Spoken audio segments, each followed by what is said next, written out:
Mila fanarahamaso akaiky ny taxi be malohana ny lozam-pifamoivoizana izay misesisesy eto Andrenivohitra.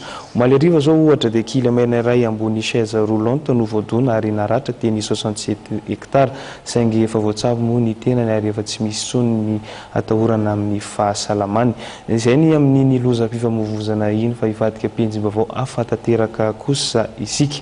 Manoloana ny tsy fanarahan-dalàna ataondreo karaoke sy trano filanonana eto Andrenivohitra dia ny fepetra entitra ho raisin'ny polisy pirenena araka ny nambarany Italia General ny polisy pirenena nadritra ny fidinana ifotony notanterany tamina faritra mafana amin'ny tsy fandriampahalemana eto Andrenivohitra ny farany herinandro teo.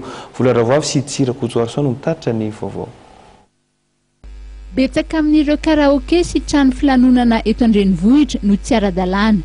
Izy ny fepetra entitra raisin'ny polisy pirenena araka ny nambarany Italia General ny polisy pirenena nandritra ny fidinana ifotony no tanterana tamin'ny faritra mafana amin'ny tsy fandriampahalemana eto Andrenivohitra toa Anambaniji, Morarano, Mazoarivo, Androndra, Ambohimiandro, Ambohipo, Ambatomaro, Besarety ary Ankadifotsy.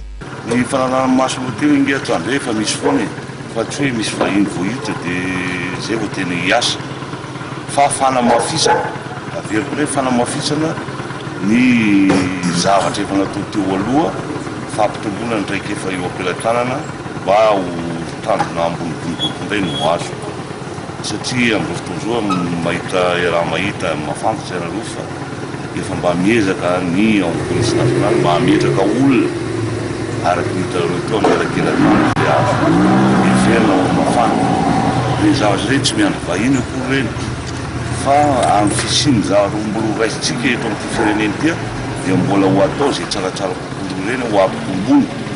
Nampitandrina ireo tompona karaoke ny Italia General ny polisy pirenena mba anaraka antsakany sy andavany ny lalàna mifehy ireny toerana ireny toy izany ihany koa ireo bara sy epibara mba hanaja ny ora voatondro tsy maintsy hikatonany.